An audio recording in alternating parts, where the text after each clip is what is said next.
Welcome to the very first episode of Behind the BA. My name is Kensani Tlayisi and I'm your host. Today, I have a very special guest. She is my friend and she is someone who inspires me in more ways than I can count. She carries a generosity of spirit. She lights up every room she walks in and she does it with so much grace. And behind that grace and brilliance is an incredible work ethic. Welcome to the show, Awo. Awo. Yay! I'll clap for myself. Hi, Kintani. Thanks for having me. Awo, you're such an inspiring story. From studying economics to now being a senior operations analyst, tell us about that journey. Where did it all start for you? I want you to take us right to the beginning. Right. Okay, so I grew up in the Eastern Cape in a small town called Stadheim. And I've always had a huge admiration for my older sister, Assie. And so Assie decided to go study BCom law at the University of the Free State. And so when it came time for me to choose a university, obviously I chose the Free State. I followed after Assie's footsteps. And I've always been really great at business studies. I remember one time I got 92% in grade 4 and I thought, this is my gig. Very passionate about business. And then I moved to the Free State and I studied BCom economics. I did 3 years for the degree and a single year for the postgraduate. And when I graduated, I got the opportunity to move to Cape Town and work for Allen Gray. And at Allen Gray, I was a consultant. So I would help individuals that didn't know anything about investing or unit trusts. I would help them create one at Allen Gray. And then I got the opportunity to move into the IT section or department. And there I was a junior business analyst. I eventually left as an IT business analyst. And I joined Prescient as a senior operations analyst. So that's how it started. I followed Assie. And that's where you are today. And Yeah. I mean, let's take it a step back, right? Tell us about why economics, because I think that's a very common question that comes through is, can I make it into the business analyst role and become a senior business analyst at that with a different educational background? I want you to tell us about why you chose economics in the first place. Was this where you thought you'd land? Was this the plan all along? Yeah, I think certainly not. So when I finished matric, I really wanted to go au pair overseas. And when that didn't work out, I got on a bus and I went to the University of the Free State. I think I was accepted for like BCom General. And my sister's best friend, Lesego, had been studying economics at that time. And she let me know that it was the movement of money in the economy. And I knew I was very good at business studies. And so I thought perhaps it's going to be a good fit. And actually, when I wrote my first economics test, which we didn't offer economics at Stadheim High School, people. Like, it's a very small town. It has one robot. And then I decided to study economics and they give me an economics test. And I mean, it's graphs. It's very hypothetical. Also, I thought it was at that time. And I actually failed. I think I got like 46%. And I've always been an overachiever. So at that time I was like, did I really move my whole life to the Free State to do this degree that I'm now failing? And I remember just calling my mom and wailing like, Mom, what are we going to do? But if I fast forward to my honors there, I think there was only 5 of us that actually passed honors. And of the 5, I was the only girl. And I was the only one that worked. Oh, wow. Yeah. So it definitely was not part of my plan to do economics or to fail economics or to finish top of my class. So yeah, massive relief that I actually survived. Oh, wow. That's such an incredible story because you speak of failure. And I think a lot of times when we see you on the other side of the journey where you are now a successful senior operations analyst, we don't speak much about the failures along the way. What did that moment do for you and where you are today? So I think in that moment, it was really just fight or flight, right? We make so many sacrifices, I think, especially as previously disadvantaged individuals. And I mean, I was studying economics. So I remember the study I did in my honors year of economics was an empirical study on unemployment in South Africa. It sort of has a way of making things very real. So from an economic sense, if I'm already at school and we've invested all these resources, there's actually no ways that I can fail at this, you know? So in that moment, I need to integrate myself. I don't think I necessarily enjoyed economics, but I knew that, you know, there's no getting out of this without first falling in love with it. So falling in love with understanding what's happening in the macroeconomic world, you know, how do these relationships between demand and quantity sort of come to be? I think it taught me what a lesson that stands, you know, in life. You say senior analyst. I mean, I don't even feel that way half the time, really. I feel like there's so much to do. There's always something you have to learn. And I think with failures, it's about taking stock in that moment of, you know, what are these things that I'm really good at? I've always been really good at people. And so the minute I sort of brought economics outside and made it apply to human beings and made it a living thing, that's kind of when things turned around for me. So I think if people are experiencing failures, it's really important to bring it back home into, okay, but what are my talents? What are my skills? What are these things I can do? And those are probably what's going to help you conquer. Yeah. It's so important that to not let failure stop us from, you know, moving ahead. And you mentioned two very important things, which is number one, you have to, as a business analyst especially, learn how to deal with information that is new. Yeah. Learning something that is outside of your normal line of work, and that's Yeah. what you've constantly have had to do. So are there any pieces of advice that you would think like that to give to someone out there who's interested in becoming a business analyst? What should they do? You know, how should they define how should they find themselves? How should they identify if this is the right fit for them? Yeah, so I think it's a journey, and I think it's one where you really need people to give you the right opportunities. I was lucky. So the way I became a business analyst, we had this really great program at work where you could go do a job for 6 months if somebody was on maternity leave or something, or there was a vacancy, and you do that job for 6 months. And if you're really good, you can get the opportunity to obtain that job. So whether you're good or not, it just depends on like, is the department hiring at that time?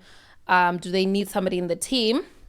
And lucky for me, in April 2021, I started working as a junior BA in an IT team. It was incredibly difficult. I mean, IT is so abstract when you start, right? It's like nothing you could ever explain to anyone who just works in like normal Word, Outlook, doesn't have to worry about integration, APIs, what's happening in the back end. It can be quite overwhelming, but I had a really good support system. I had mentors. I also put myself and my brain in a space where, yes, you've had a career for 3 years, but like you're starting over now, you know, you need to go from learned to learning. You need to be humble enough to be able to sort of take that step down in your mind and tell yourself that, you know, this is learning time. I think work goes through cycles. So there's a cycle where you're learning and then you're performing and then you sort of go back down to doing something new. And when I started, you know, working as a business analyst, again, my passion, which is people, is what helped me get out of there, you know. Like I really made relationships with people in the department. I was able to ask them simple things like, what does this mean? I don't understand this. And they were able to teach me. So I think your mentality needs to shift. The big part is that mentality is shifting into whatever space you're in, you know, at that moment. Yeah. Yeah. How did you get the opportunity? What about yourself at that time in the role that you were operating in convinced the right people to give you a shot? Yeah. I think it's because I have always been hardworking. I mean, if I look back on that year, I really spent a lot of time doing things that were outside of my role. So if I think of a word, it's like being like continuously excellent. I continuously excelled. And it wasn't because it's easy for people to set a standard for you and say, to excel, you need to do this, like you need to do a project or you need to, but sometimes those things, if they mean nothing to you, I don't see why you should even do them, you know? So I looked for projects that I felt were important, like things that helped me in my job. Even when I got a chance to work with IT, it was for things that I felt were a problem in that function. So I think an excelling individual is somebody who's never satisfied with the as is. They're always looking for ways to improve, ways to make things more efficient, ways to build better relationships. You know, if our value as a company is client service and you work for this organization, it becomes a value that's important to you. And are we living those things throughout? How can we improve this function so that it's better reflected that we prioritize our clients. So I think what made it an easy decision to give me the opportunity is because I was never satisfied with just doing what was given to me. I always wanted to do more, and I did do more, and I made sure like those things were high impact, not only to myself but people in the department as well. Yeah. And that takes a lot of hard work. And I know, I want you to paint the picture because I know this. You are incredibly hardworking. So I want you to paint the picture out there for people watching of the awards that you received for your hard work, your dedication. What was that like? So in the moment of working, and tell us about the late nights. Tell us about, the time you spent stretching and learning. Give us a window into the behind the scenes. So when I started as an analyst, obviously I became an analyst with an economics degree. And then I defined what an analyst is by definitions in our organization. But I think over time, I started asking myself, okay, but like, because business analysis is a very new field, right? It's not really something that's been in existence for many, many years, maybe in different types and forms, but it's only recently become a framework that, we can relate to. And so when I started as a BA, I wanted to understand, okay, like, but what is this career? Although I was one, which is funny, right? And so I decided to raise my hand and do the Faculty Training Institute program. They have a great advanced business analysis program. And initially, my manager and I were concerned that I didn't have enough experience to obviously get into the program. I think I was only a BA for a couple of months, and other senior analysts were doing it in the team. But, I thought, what, I'm going to try anyway. What's the worst that can happen? They can reject me. It doesn't really matter. But they didn't. So they allowed me to study at FTI. And at FTI, we had classes twice a week from 5 to 8, 3 hours after work, which is pretty hectic. At that time, I was also on a wellness journey. So I was extremely committed to going to the gym every day. I look very different from what I looked like before I started my wellness journey. And so from about 5 o'clock to 6 o'clock is usually gym time. And then I would go ahead and stay at work until about 1 a.m. or midnight to study. I did pass the degree with distinction, so it was worth it. Now. But it was incredibly challenging, I think. But I think it was required. I'm not somebody who likes to just, I call it going home. I mean, working and then going home to me is much too vanilla, right? I need something that is my purpose in life, because I do think that we work and that work can form part of our purpose, but our purpose is much greater than the work that we do. Yeah. That's a very challenging journey. And, I know that balancing your ambition and finding the balance to take care of yourself and going on the type of health journey that you did can't be easy. What are some of the challenges that you faced in that time? So I think in general, anybody that works in corporate is short on time. I mean, if you're at a desk from 8 to 5, and I often wasn't. I was on the desk from about 8 to 7 or 6. Which is kind of why I'd say I let myself go for a time. But I was just reminded by life experiences that it's actually so important to look after your body, If you have all these dreams and ambitions and you want to achieve them, there's an engine with which you must achieve them. And that engine is your body. So actually, it's such an honor that you get to make this engine work. And it's such a beautiful journey to watch yourself go from maybe not being so strong, and you watch yourself get stronger on the journey. It kind of reinforces in your head that I can do anything I put my mind to, and that's sort of the mentality I needed. I mean, other people would never understand how I can, sort of go to school all week and then on the weekend go to park run at 8 a.m. and on a Sunday run after church. But for me, it was nothing, because I completely understood what my purpose was. I understood why I did everything that I did. And so it was just as easy as stepping into who I'm meant to be. And I mean, sitting now, we can see how that led to my education at UCT. So that by the time I started doing my postgraduate, which is a lot more difficult, I already had a really good set of habits that I'd built. So nothing really changed.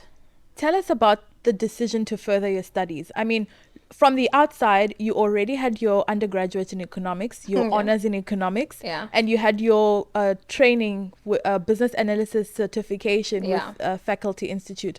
What prompted your decision to say, I'm going back to school and I'm going to put in the level of hard work that you've put in the past 2 years? Yeah, so when I was younger, my mum primarily raised us, and so all my other cousins sort of had an opportunity to grow up with my grandmother. My grandmother and I never really had that opportunity because obviously I was with my mum. But when I was in matric, I had to go to winter school to improve my mathematics results. Believe it or not, maths is not my strong point, and I had to go to winter school in the middle of the village for a time. And when I was in the village, my grandmother was very strict. She was almost like a perfectionist. She would have made a great analyst because she was so good at investigating. And my grandmother had never really given me any sort of monetary funds. She was very tight with money. She always wanted to buy a tank or something.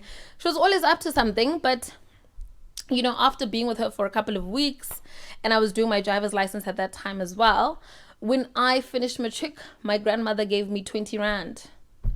A whooping 20 rand.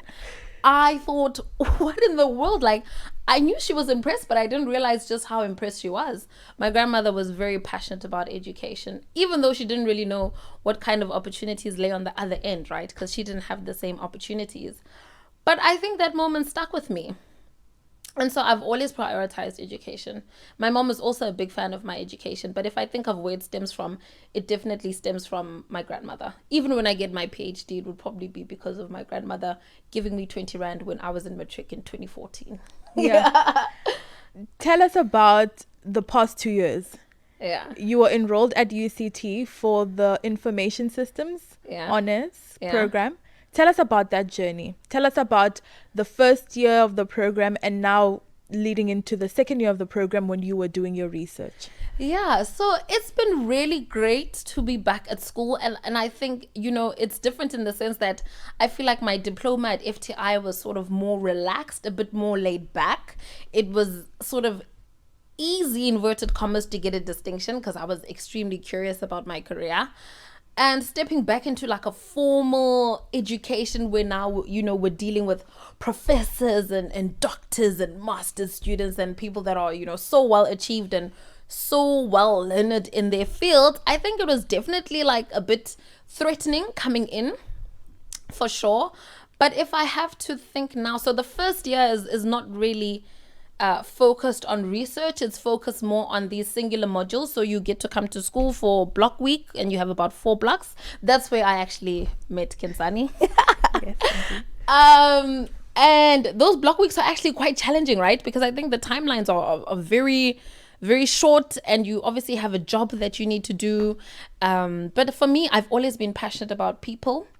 So it was so exciting to get to meet all my classmates from Johannesburg and, their managers and heads of technology. And I thought, oh, wow, like, isn't this amazing? We get to all go to the beach after class, but it's an incredibly difficult course in terms of timing in the first year. And in the second year, where now we were separated for the most part and focusing on our individual research projects, again, it felt like economics, where like you have to fall in love with this thing. I mean, when the year began, I had no idea what an SME is. And now I'm so passionate about SMEs and fintechs and digital transformation and how they're going to revolutionize the world, how they're going to fix our unemployment. It's a sector that's fast growing. I've made so many relationships with all the people I interviewed for my research, all of them like directors and managers in the field who were really so open to sharing their knowledge with me. And even as a business analyst in the field, I could easily see, all the things I could aspire to become. So the course has been a massive growth journey for me, and I think such a privilege as well to be able to interact with all these individuals. And I've built relationships for life. I mean, we went to one of my classmates' wedding in Johannesburg. It was so beautiful. We got to meet his family, and I think those are things that money can't buy. The course really has given me skills that I'll have for life, but most importantly, friendships that I'll have forever as well. Yeah, for sure, certainly. I want to touch a little bit more on the research. Tell us what your research is. Digital transformation of SMEs, the case of the financial sector. What a title. Tell us in very simple terms, what is this research about? Who did you meet? What did you learn? What are some of the key takeaways from your research? Okay, so my research initially started as technological adoption in SMEs, but eventually my supervisor and I got to digital transformation of SMEs in the finance sector. That's spot on. And basically what I was trying to do was give an indication of at which stage of maturity in terms of digital transformation are SMEs in the finance sector in South Africa. Where are they right now? So why South Africa? South Africa is very unique, right? We suffer from things like inequality. Companies have to deal with a lack of infrastructure, a lack of adequate funding. These are things that we say in research, but are they true? Is that what we'll find when we actually speak to these SMEs? And some of the interesting findings were that actually, our SMEs have the finances to do what they need to do, but they actually need to pay more attention to their labor force. What are the things that the labor force needs to upskill themselves on in order to be ready for this level of transformation? And even in terms of digital technologies, we have artificial intelligence that has always been here, but is coming in quite fast now. What is the impact that can have on organizations, on their performance, and on how efficient they are and how they make decisions? Basically, we found that most SMEs are sort of sitting in the middle ground in terms of their digital transformation. We have SMEs that are more technical, and you'll find that they are more advanced in their maturity stages. But it's a very interesting research. When it gets marked and I get my marks, I'd be happy to share. And I'm so grateful to all of the individuals that allowed me to interview with them individually, all 15 of them. It was such an honor to learn from them. And I think any SME that's sort of interested in their transformation journey, or it's something they're moving towards or they're in, I think it would be an interesting read for them. It certainly was an interesting read for me, and I read it multiple times. Yeah, I can't wait to read it myself. But you're doing something else. So you are presenting with the IIBA for their lean sessions? Yeah, I am. So I believe it's very important in your industry to sort of have a community. Why? Because there's individuals that are more developed than you, individuals you can learn from, but there's also individuals that you can then bring up as well. And the title of my talk with them is The Future Analyst. What does that look like? And so similar to the theme of digital transformation and how we found that the labor force sort of needs to change in an effort to now be able to embrace digital transformation, really what the talk is about is, in terms of the analyst or business analyst role itself, what are the skills that you need to have in order to be able to adopt this digital transformation that is coming, whether we like it or not? We are getting more technical. Organizations are moving faster. Organizations are becoming more efficient. So what are the things that an analyst needs to have? What are the skills that you need to be able to embrace transformation? What are your thoughts on digital transformation? How is it appearing in your organization? Is there an opportunity for you to perhaps lead transformation? Because you'll find now that business analysts, they sprout into project managers, they're really thought leaders in their organizations. And I think digital transformation is an excellent opportunity to be more strategic in your organization, to really move them to the next level. So that's what my talk is about. Please feel free to lean in. So in terms of how you're applying these principles you're learning about the future of business analysis, how are you transforming your own capability within your role? What are some of the things that you're starting to use? What are some of the tools that you're starting to use in your own work? Yeah, so currently I'm actually studying for my AWS cloud practitioner exam, because I feel, the cloud is where most companies are moving, even my own. And so it's very important to be knowledgeable about that. Other than that, because I want to hopefully progress my career into project management or some kind of digital transformation specialist or strategist, I think a project manager who is able to sort of lead a project from start to finish, those skills are very important. They are somehow similar to business analyst skills, but I think a project manager is just on a strategic level. So if I had to think about what is my next role, it's a role that's definitely more strategic. It's a role that's definitely more technical. And it's a role where I can potentially play around with IT as well. I'm hoping to learn how to code and also improve my data analysis and querying skills, which are things we did learn in the course. But I feel, these skills, they are only as relevant as they are lived experiences. So actually doing them on a daily basis, the insights that you're getting from data, how are you putting those back into decision making? So those are the things that I've been trying to do in my own role. Yeah, based on my learnings. And in closing, if you were to look back to your earlier days as a business analyst, what advice would you give yourself today? Surprisingly, coming from me, my advice would be you need to be patient with yourself. You need to take your time. It takes time to learn things, and that's exactly what you need, time. And you should remember what you're most passionate about. I think even sitting right now in whatever role you are, you need to know what your life strategy is. You need to know, what is it about you? What's your talent? I know that my talent is people and interacting with individuals. That's why I became a business analyst instead of becoming a developer, because I enjoy human interaction. I'm good at moving people towards the same goal. I'm excellent at actually, putting together a strategy, at writing, at documenting. I'm very clear. I ask great questions. So you need to remember what it is. What's your quirk? What is it that you like? The career is more about you than it is about the career. Like, yes, we pay bills, but quite frankly, you could do that in any career. That's you true. need to make sure that your purpose is aligned with this career, that you truly are satisfied as an individual, that you show up at work every day and you understand what your purpose is that you're playing in that organization. You need to truly feel fulfilled, because no bonus is going to make you feel that way. No salary is going to make you feel that way. You need to realign yourself. What is your purpose? What do you want in life? Where are you going with this? Yeah. That's completely inspiring. I feel so inspired to walk away from this session and go and reassess and find out, what does this mean for me? So thank you so much, Awo. Thanks, Kenny. I hope for more conversations where we unpack what it means to be a BA and get into the meat of this career and what it can open up for other people out there who are interested. Absolutely. Thank you for having me. Okay. Thank you.